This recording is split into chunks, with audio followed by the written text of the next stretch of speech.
नमस्कार मु स्वर्णप्रभा खटुआ मु आज युवकवि विकेश साहूकर कविता संकलन बापा और अन्यान्य कविता संकलन गोटे कविता आवृत्ति करने को जाऊँगी। कवितार शीर्षक बापा मु बड़ हो जाइछि।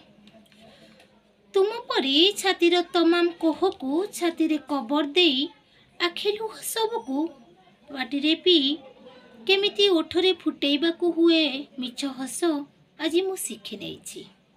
तुम परी पेटर पेटे भोककू पेटरे जाकी माटी आउ कादुआ को देहरे माखी केमिति निजको सजेइबाकू हुए पत्थर से सबू मु जानि सारिछि।